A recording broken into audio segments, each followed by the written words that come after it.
Yes, this is not clickbait. I truly am doing a job for McLaren F1, and let me just give you a small, quick as I can, backstory of how I got here. So, long story short, I had got a 3D printer about a year and a half ago, my first ever one, and I printed this octopus. It's like a wine bottle holder, and it does what it says in the tin. It's a wine bottle holder in the shape of an octopus. And I thought to myself, it'd be cool to put it on Etsy, to sell it, see if I can get money back for the material, and see if it can be a hobby I can get into and actually make it self-sufficient. I sold it on Etsy. A woman bought it across the sea, and I posted it to her, and she loved it. I think she runs a restaurant that's in like a fish orientated restaurant, so it worked perfectly for her. And she messaged me out of the blue a few months after saying, "Andy, can you make food moulds?" And I was like, I don't, but tell me more. So I got chatting with her a wee bit, and it turns out she's part of this culinary Olympic team, which I'd never heard of, didn't even know what that meant. What do they do? So I learned a wee bit about that. I found out what they do, and it's very prestigious, like chefing, very, very particular precision. It's really cool. And I was like, okay, I'll try. I wonder how I could make a food mould. So basically where they put in their material and food into the silicone mould and bake it and then peel it out and have some shape or form of food. I was like, right, how do I do this? So I figured out that if I 3D print it in plastic, the positive of something, whatever it is they're looking for, in a box, poured silicone in, peeled the silicone out, I was left with a negative of the part that I printed, that being the part that they are needing. So after a bit of testing, a lot of failure, I nailed it. I actually got it, and I sourced silicone, same as this stuff here. It's food grade, and it is high temp grade, up to 250 degrees, I believe, Celsius. So you can bake with it as well, which is absolutely amazing. It's not the cheapest on this earth, like it's quite expensive. So testing was like, I need to try and get it right first time. So that happened, I got it, I sent the parts to them, they loved it. Here's some of the pictures of finished parts. They turned out pretty well, that white, and you can see the texture on them and stuff. So it turns out she's part of this team, but her manager, Adam, I believe, and I'm just trying to figure this out, Adam had then emailed me. This happened on their culinary Olympic season, so it was a year and a bit ago, I think. So obviously it's once every 4 years or however. So then only about a couple of weeks ago, I got a random email from Adam, her manager, saying, "Hi Andy, how's things? We're looking a few moulds made. Let me introduce you to Mr. Ed Fletcher from the McLaren F1 team catering side."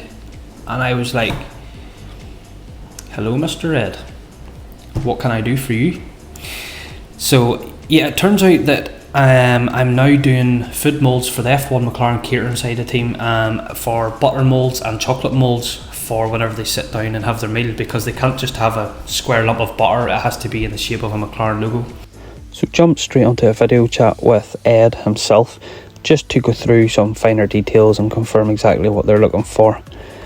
Then it was straight into the design, and I built out the box which houses the wee pieces, and I put everything together inside the box, spaced them out, and the box was simple enough because it was just a copy and paste for all three styles, as there's 3 styles in total here. This one here being the finest, I think it was only maybe 3mm thick. And then style number 2 was more or less the same, but only it was filled in with tiny wee squares, which to me looked like carbon fibre effect. Then the third was the butter mould, and it was a lot thicker, a lot more material in it. And once they were done, I saved the renders and sent them across back to Ed just to confirm before I went ahead with it, and they were over the moon and said, "Go on ahead, let's get her cracking." So once I got that confirmed, I sent them off to the printer, printed out the boxes, and got to work with the silicone rubber.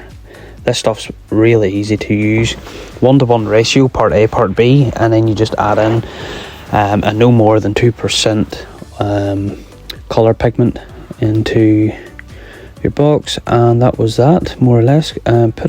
Once this was done then, and I got the right amount that I needed, I just put it into then the vacuum chamber, and all it done was just suck out the air in the vacuum chamber. I brought it up to a certain amount of bar, and every time, to be consistent, held it for maybe 20 seconds and then released it slowly.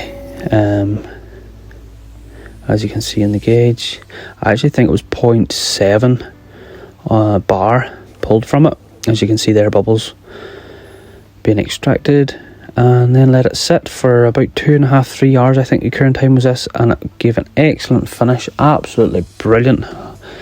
I wouldn't recommend this enough. It's 100% far better and easy. Then you can just peel them all out and rinse and repeat. And always just making sure that every mould every box before doing it is absolutely clean, and there's no debris, no dirt, no dust or anything at all. And as you can see, that's the boxes, and obviously the writing is in reverse, so that whenever you put the silicone in and pull it out, it is the correct way around.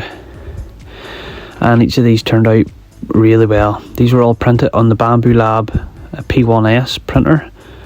And I printed them in a 0.1 layer height because I wanted to get them as fine a detail as possible.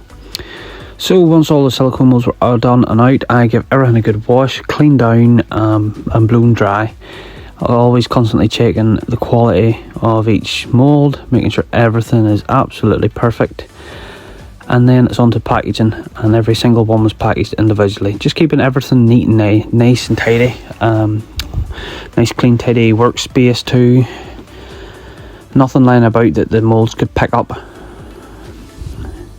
But as you can see, these silicone rubber moulds and the material this is made of is actually fairly strong. You can bend and warp them really, as you can see. They're very easy to work with. So yeah, once that was all done, all the packaging put together, all boxed and sent away to England. And this is the result of some of them. That's the way they've come out, some of the pictures I got back. And yes, just another great wee project under the belt. And thank you very much for tuning in to this video. Stay tuned though, because next video I'm going to go through a bit more in depth as to my latest printer that I have purchased.